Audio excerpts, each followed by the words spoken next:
पार्थाय प्रतिबोधितां भगवता नारायणेन स्वयं व्यासेन ग्रथितां पुराणं मध्ये महाभारतम् अद्वैतामृतवर्षिणीं भगवतीम् अष्टादशाध्यायिनीं अम्ब त्वामनुसन्दधामि भगवद्गीते भवद्वेषिणी। ओम नमो भगवते वासुदेवाय। In 26th class on Gita, we are going to see a few yajnas that Sri Krishna mentions, recommends and praises in this portion of the 4th chapter. He does that following a brilliant shloka where Samyak Darshan, right seeing itself, is called a yajna, or the setting of the yajna is used to convey what Samyak Darshana means.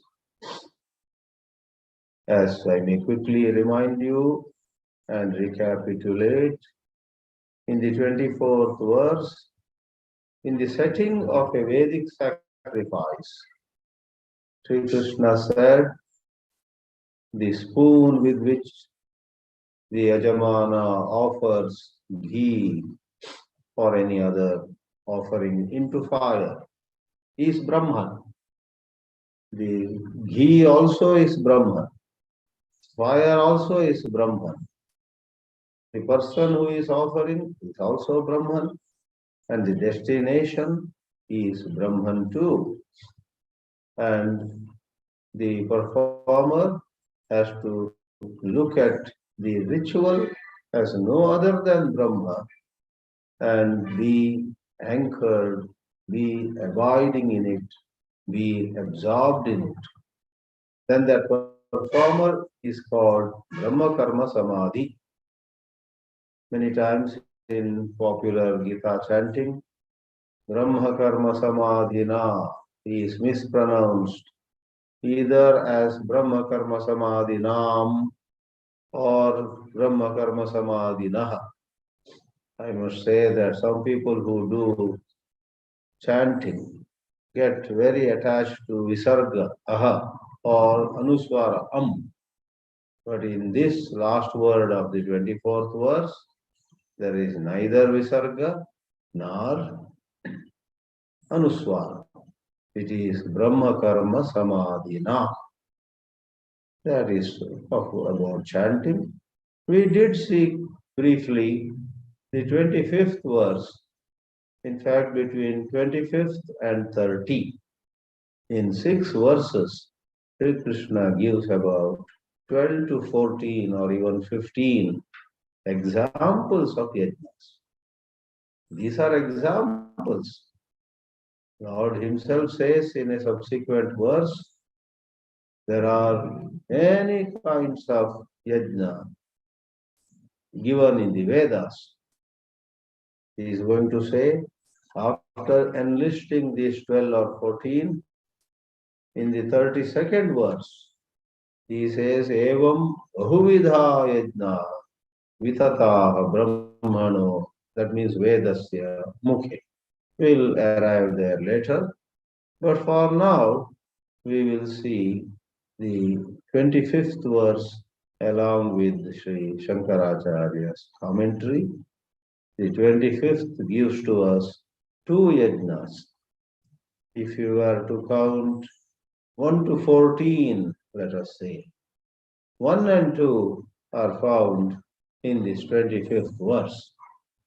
Daivameva pare yajnam yogina paryupasate brahmagnavapare yajnam yajnenaivopajuhvati. We had touched upon this class 2 weeks ago, this shloka rather. And in this shloka, while number 1, Daivamevapare yajnam, we may call it Daiva yajna. That is literally the Vedic sacrifice where devatas or devas, the devatas in the heavens are made happy by performers of Vedic sacrifices by offering ghee and other prescribed samagri into fire, and they are all meant for gods. Therefore, the popular expression is Indraya idam namama. After making the offering, the performer says, this is meant for Indra. It no more belongs to me. The deal is over. So, Daivamevapare yajnam yoginaha. Adi Shankara in his commentary hastens to add, do not imagine by the word yogi here somebody doing Patanjali's Ashtanga Yoga. In this context, yoginaha means karminaha. For those who are doing Vedika karma are karmis. Then why has Sri Krishna called them yoginaha, which is the plural of yogi? For the simple reason that the word yogi is a generic word. The word yogi can mean many kinds of spiritual practitioners.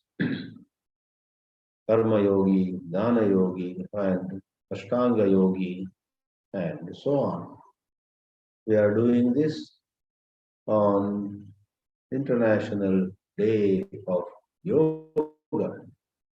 In the West, it is still June 21. It is IDY. In India, though IDY got over yesterday at many places, it is celebrated for 3 days, 5 days. There is a wonderful organization in India called Indica Yoga. They are celebrating IDY, International Day of Yoga, through, I guess, many things, but one of them is a 3-lecture series spread over 3 evenings. And I happen to be the speaker on the second evening, which of course in California will be the morning of June 22. So I'm going to speak on yoga in the light of Ramana Maharshi's teachings. All right. We are discussing the word yogina. Karminaha paryupasate. So they literally offer the prescribed, recommended samagri into fire with the recommended or prescribed mantras. The Kalpa Shastra gives all the details of how rituals have to be performed. Now, second one is the other extreme. One is literally the yajna, another is the concept of yajna taken to the greatest height, which is already described in the previous verse 24. But Sri Krishna describes it in a slightly different way. Brahmagnau apare. Apare doesn't mean others. Apare means some. And if it comes second time in the shloka, then it can mean others. Anye, apare. Apare for first time would mean some people, some practitioners.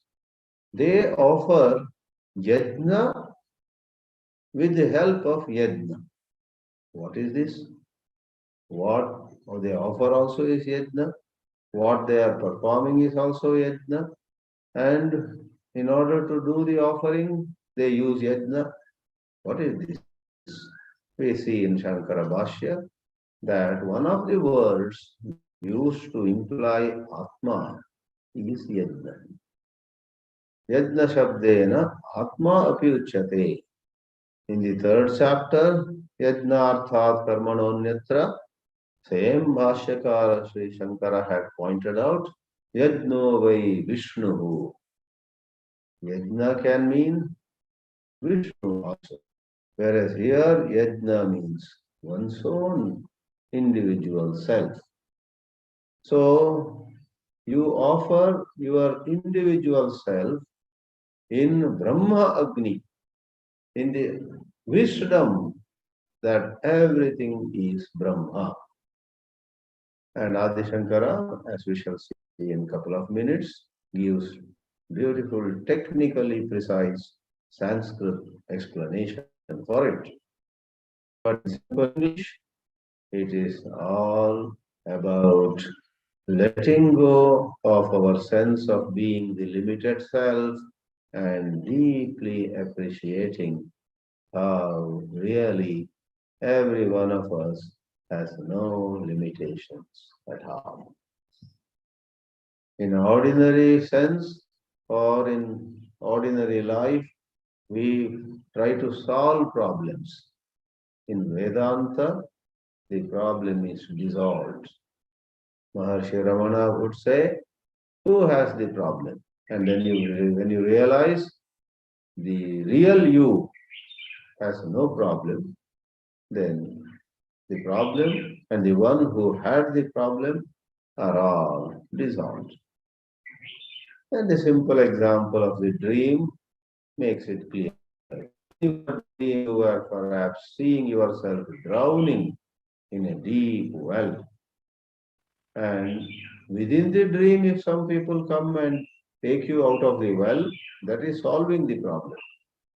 But if you wake up from the dream and realize that there is no well and I never fell into it, that is the dissolving the problem. You may think all this is high talk, it's never possible. Hold on, have patience. Do your sadhana, study Vedanta very patiently. You will begin to get glimpses of how all your suffering is simply the creation of an ignorant mind. Vedanta is meant to remove that ignorance, to remove erroneous perception. Therefore, the second half of 25th verse is no other than what was described in the entire 24th shloka. In the fire of Brahma, you offer your misconceived idea of being a limited self, and that is the second yajna given here. Now we go to take a quick look at Adi Shankara's commentary on this 25th verse. Let us see.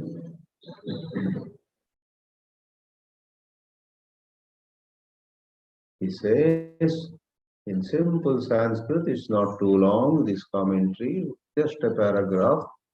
First of all, what is Daivameva Apare? He says, Daiva means Devaha Ijyante Yena. Yena Yajnena Devaha Ijyante. Asau Daivo Yajnaha. What is this Ijyante? In Sanskrit, some of the passive words are a bit difficult to recognize for beginners. Yajanti means people do a yajna. And the passive voice of yajanti becomes ijyante. Devas are worshipped. Yajna, yajana, yaga, all of them are forms of worship. So, Devaha ijyante. Gods are worshipped. Therefore, this is the literal Vedic sacrifice, where you propitiate gods. And gods, of course, then bless all humanity. Therefore, indirectly, you are serving the society. Indirectly, you are serving your family too. But directly, you are making gods happy. Devaha ijyante yena yajnena asau devo yajnaha. Tameva apare some people yajnam paryupasate. Who are they? Yoginaha. As I had said already, Shankaracharya hastens to add Yoginaha means Karminaha, Karma Kandinaha. If they are less mature, they do it with personal desires. If they are more evolved, they do it in the Nishkama style. Kurvanti Tyartha.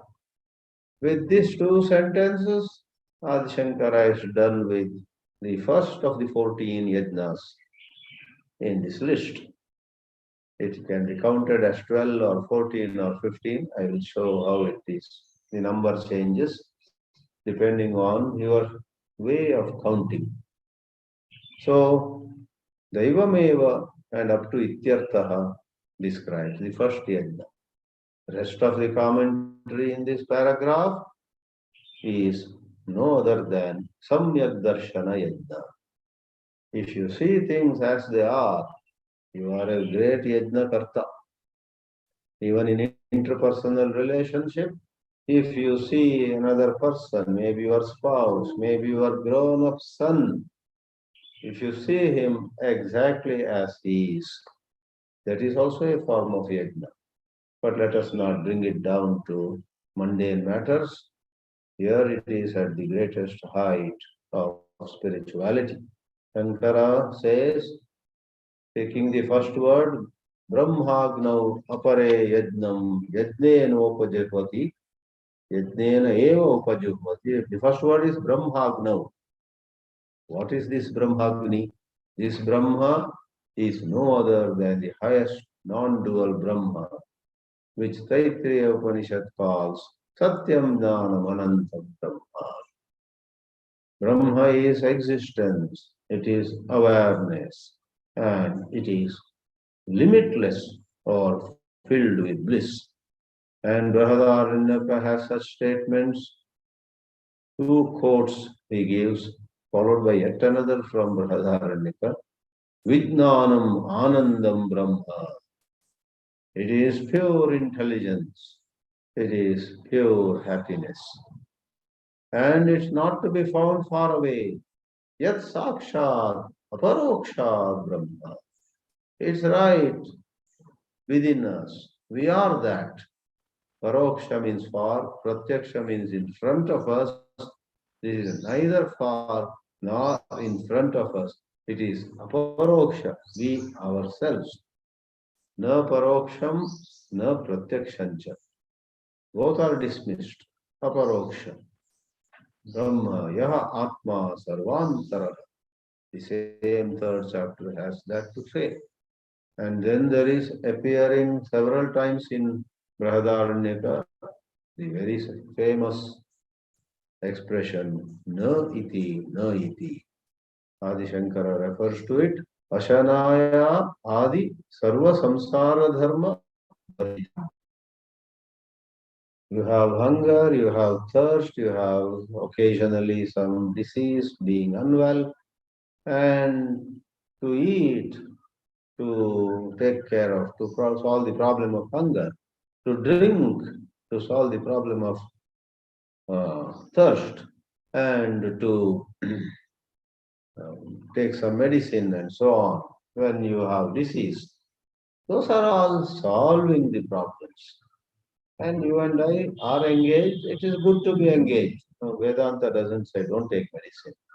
But while you are engaged in the usual way, it would do well, you will do well to contemplate on Vedanta. Then you will be free of hunger, thirst, and disease, and death also. How? You will know that stillness, that quietude, that inner pure self, which was never born, which is not the body. So where is this said, Ashanayadi Sarva Samsara Dharma Varjitam?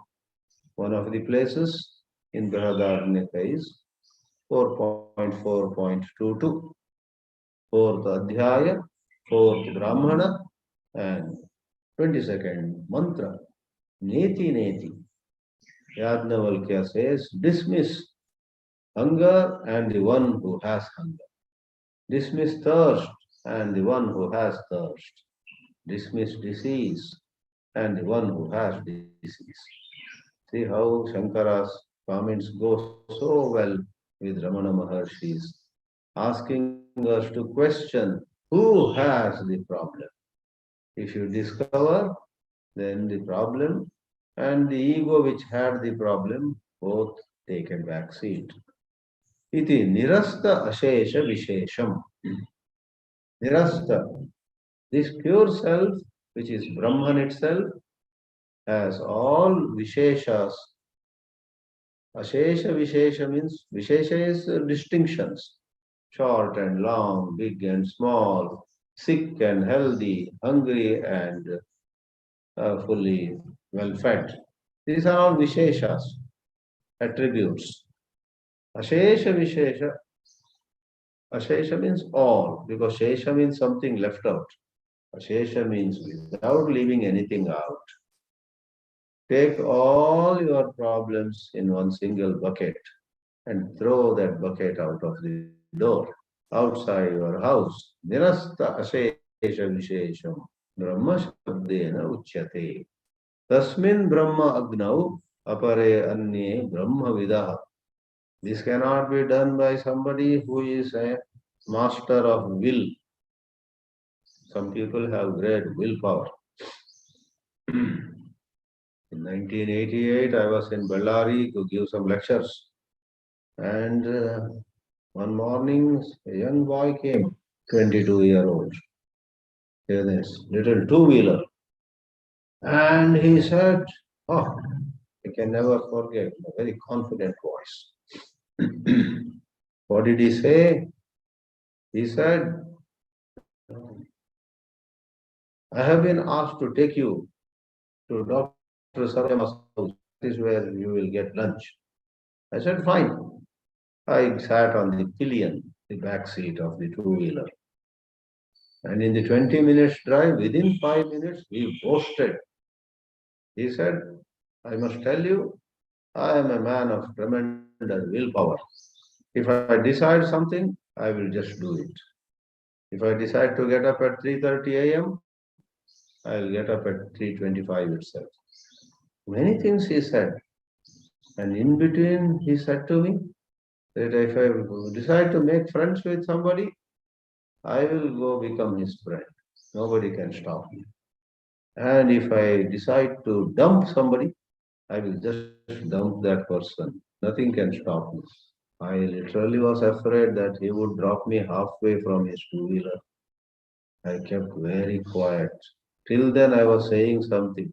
I started doing some Sri Ram, Jai Ram, Jai Jai Ram, Japa. This young fellow who has so much of willpower, at least he claims that way, should not harm me. Then when he dropped me in front of Dr. Sarojamma's house, I said, thank you. You did not use willpower against me. I just climbed up the steps and had a wonderful lunch. Willpower is praised in this world. They say where there is will, there is a way. If you have the willpower, which has some truth in it, but as you go higher, it is not willpower. Willpower has to be abandoned, has to be just put aside. In Bhakti Marga, it is surrender to God. I will do it. I will show everybody that I can do it, etc. Is ignorance. Willpower on a higher plane of philosophy smacks of utter ignorance. Whereas surrender in the language of bhakti and in the language of jnana, it is right seeing, understanding. If you understand what you have in front of you is poison, you don't need even an iota of willpower not to drink it.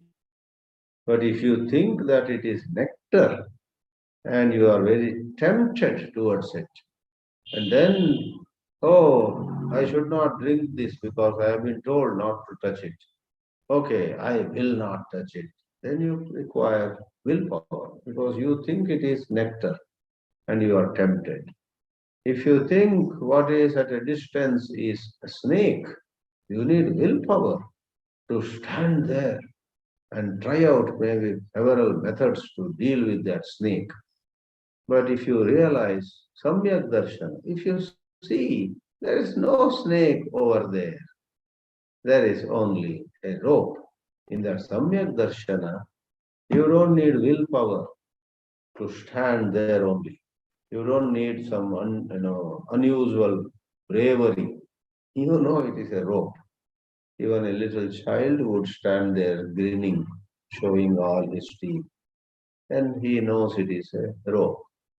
Therefore, coming back to Shankara's words, Shankara says that Brahma Shabdena Uchyate Brahma Chatad Agnischa. In the shloka, the word Brahmagni is a metaphor. Brahma itself is Agni. I was commenting on the word. Maybe I skipped one line. Brahma Vidaha. The word Brahma Vidaha. This Vedana is not possible for those who merely have some kind of academic intelligence, scholarship, contacts, political connections, and their own willpower, etc. Only knowers of Brahma, those who have studied Vedanta carefully for a good length of time, who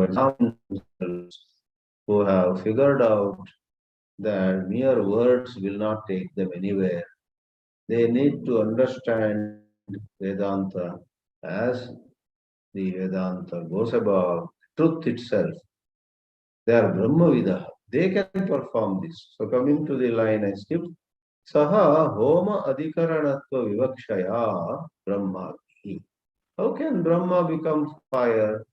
Because in this metaphoric language, in Brahma, in the understanding of Brahma, your misunderstanding of your being, the limited self, is burnt away.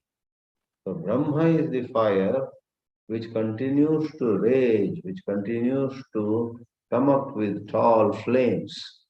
When you have attended some yajna, yaga, homa, you sometimes would have wondered as a spectator, as a participant, and sitting at a distance. It appears that at some point the whole fire is more or less put out. There is no flame. It is then that one of the priests either takes something like a pipe and blows some air, and flames again rise. Or another priest could pour some ghee and again it rises. So fire continues to burn, but the ghee that offered is gone. Therefore, when your Vedanta study reaches greater heights of clarity, your ego will be gone. You will not regret anything anymore. Even if you had killed a cow, even if you had done some heinous crime in your life, your regret about it, your guilt about it, your shame about it, all will be gone. Then what remains? You will remain as quiet awareness. Functional memory remains. If somebody were to ask you, was it you who killed a cow in 2007, that too in Kashi?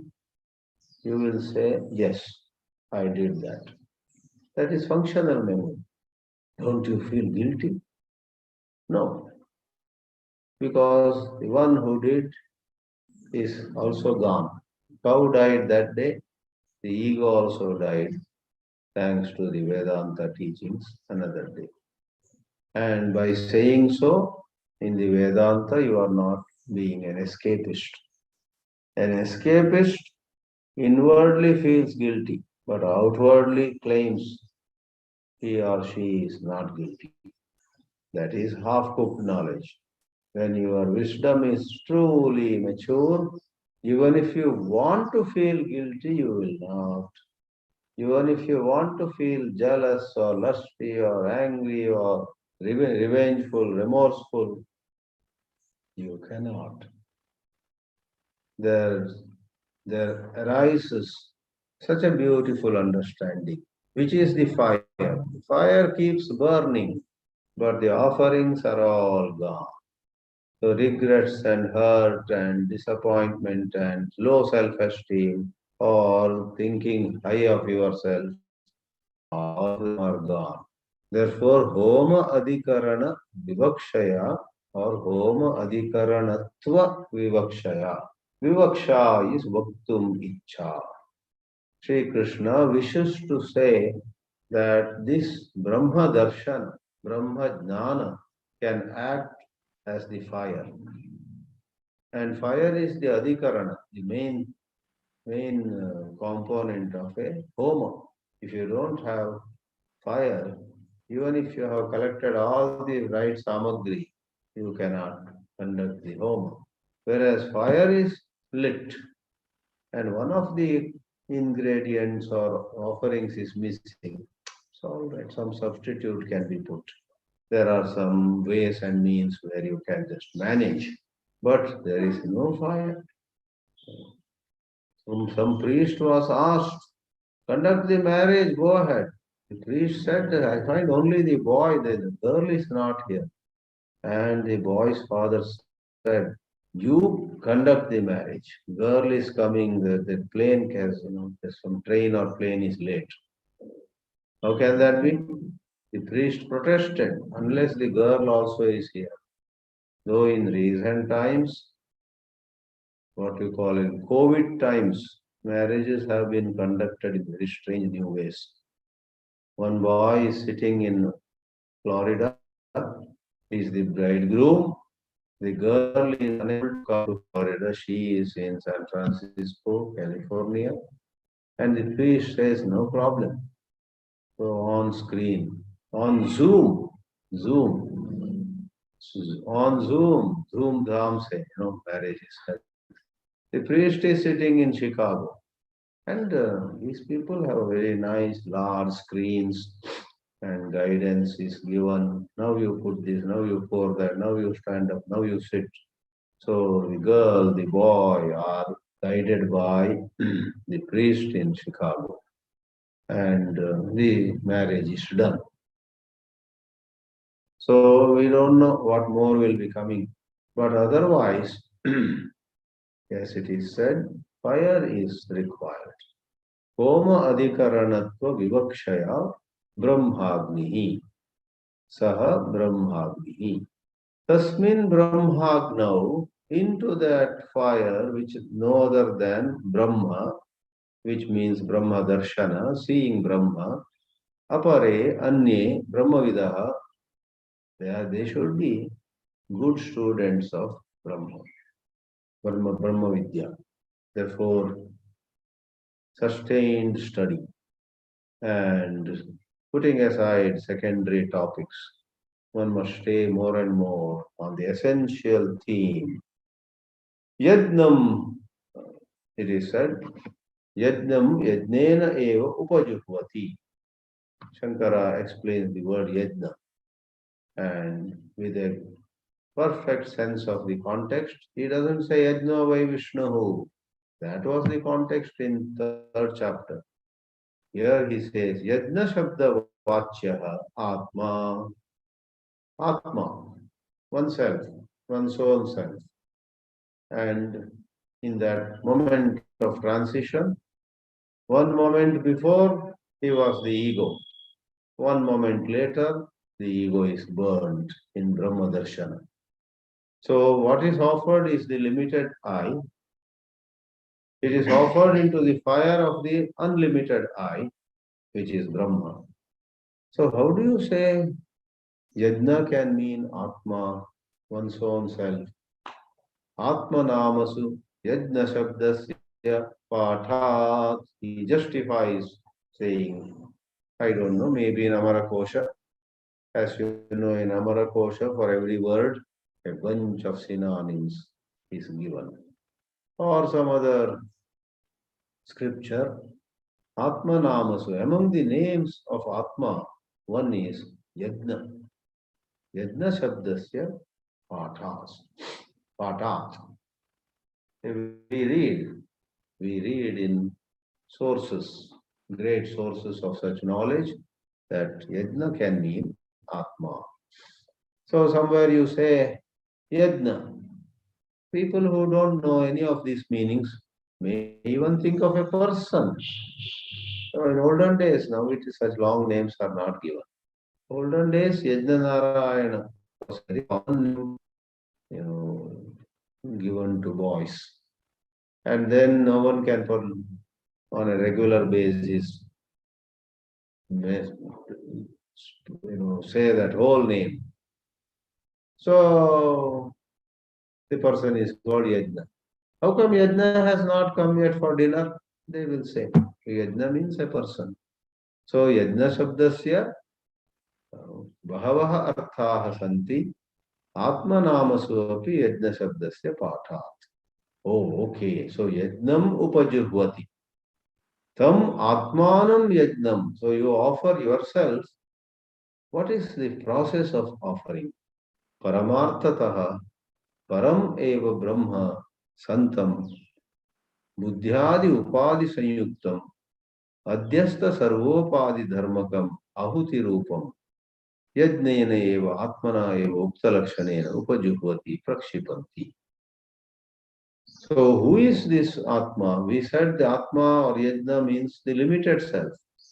Shankara says, one moment, yeah, it is okay to say limited self, but Paramarthata, the so-called limited self, from the highest point of view, was never limited, is never limited, will never be limited.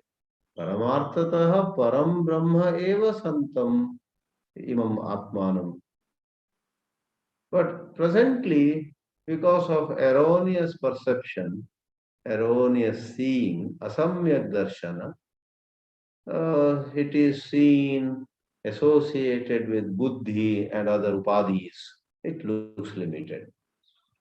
So you are limited because you think you are limited. Let Vedanta work on you. Your wrong thinking will be ended. Adhyasta sarvopadi dharmakam ahuti rupam. So that upadi dharmas are adhyasta. Adhyasta means superimposed. A snake is superimposed upon the rope because you are unable to see clearly. Shining silver is superimposed on an ordinary seashell. That's called adhyasa.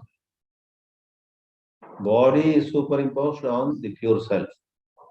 Adhyasa is a technical word which means to see Y in what actually is X. Rope is X and snake is Y. You see rope as snake. You see the snake upon the rope. So many of you have heard about it. Some of you have studied it. There is a very wonderful commentary. In fact, the prelude to the commentary of Brahma Sutra by Adi Shankara called Adhyasa Bhāshya. That portion is celebrated. Sometimes many lectures are given just on that prelude leading to the actual Bhāshya. Before Shankara takes up the first sutra, Atato Brahma Jignasa, he writes a short essay sort of thing. And there he talks about how this adhyasa, this taking X to be Y, taking P to be Q, taking yourself who is actually unlimited to be something limited. And he says that is the cause of all suffering.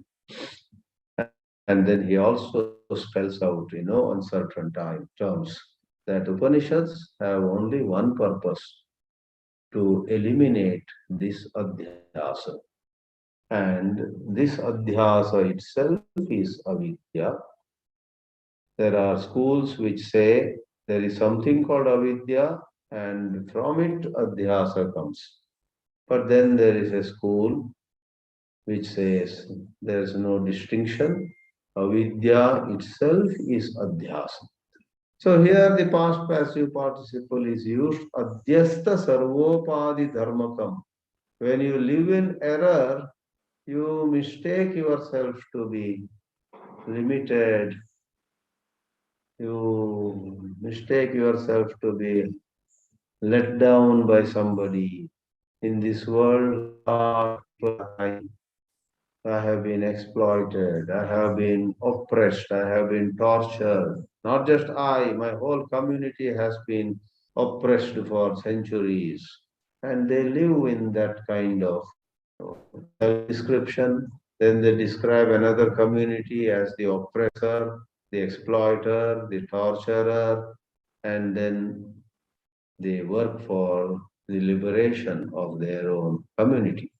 I believe even in the United States there is a strong movement, not just for blacks, but for black females.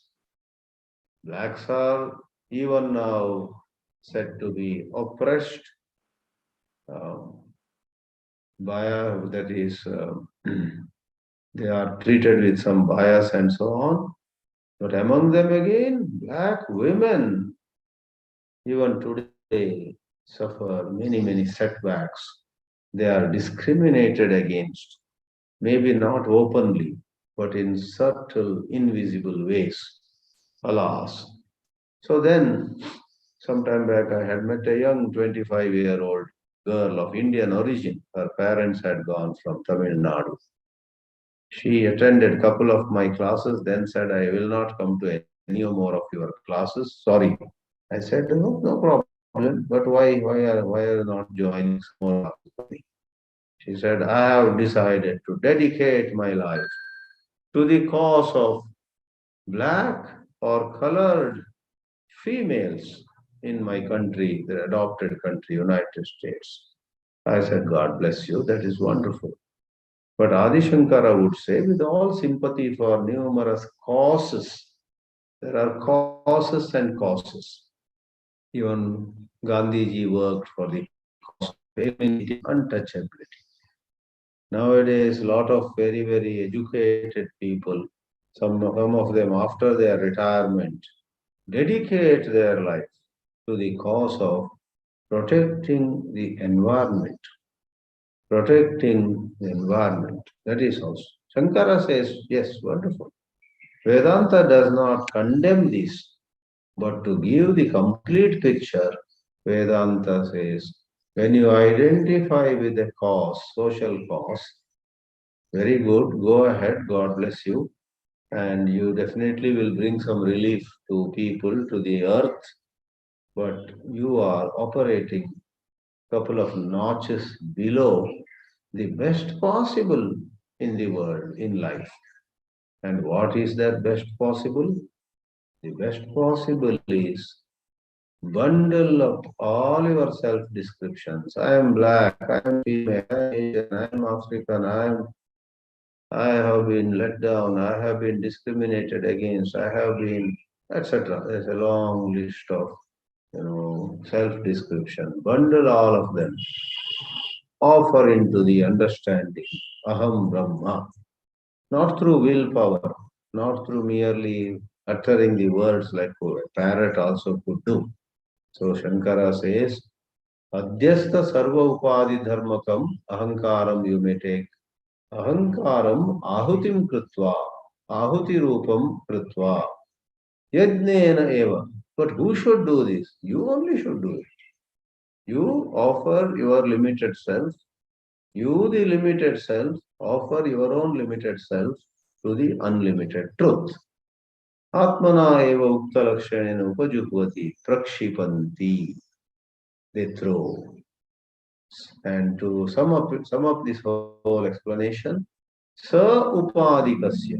When you think of yourself with body, with some attributes, with some qualities, with some description, and are so neck deep in it. Sopadikasya atmanah nirupadikena parabrahma rupena yat darshanam. It's all about seeing rightly. Take the snake and offer it into the fire of the rope. At the end of it, rope alone remains, snake has vanished. So, take Sopadika Atma and offer it into Nirupadika Atma, which is Nirupadika Parabrahma. Satasmin Homaha. Homa is offering into fire. Tam kurvanti Brahma Atma Ekatva Darshana Nishtaha Sanyasinaha. Yartha. Sannyasis, that is, those who have risen above worldly attachments. Literally, you may still be living with your spouse. Literally, you may have some bank accounts. You may be dealing with a couple of things.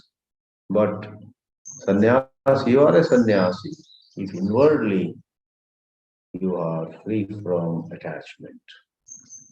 You are living with your wife, but there is no attachment. On the contrary, you are serving, you are extending your generosity to a few people, wife, children, or some members of an organization.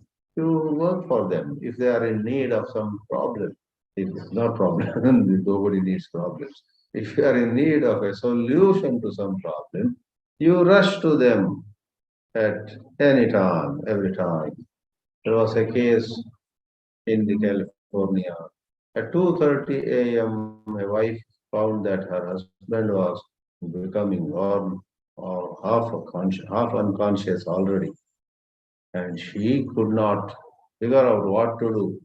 She called somebody in the neighborhood. 2:30 a.m. This other couple, all are elderly. The other couple immediately rushed to this house nearby and helped both the wife and that husband who was, all likely to die. They took them to the nearest emergency care. And I was told, what was that? His sugar had gone down to 35 or something. About to die. But then emergency care acted on him. This was some 5 years ago. Good friend of ours, even now he is fine. So, this couple who rushed at 2:30 a.m. to help that friendly friends who are also a couple, you know, did seva. There's nothing selfish about it. So, seva karma never binds you. Anyway, sannyasinaha doesn't have to mean aloof, away in some cave, but those who are free of selfishness. And they are anchored in Brahma Atma Ekatva Darshana. Nishtaha means anchored, firmly abiding in the darshana, in the vision of how Brahma is one with Atma. Brahma Atma Ekatva Darshana Nishtaha. Ityartha. Om Namo Bhagavate Vasudevaya. Feel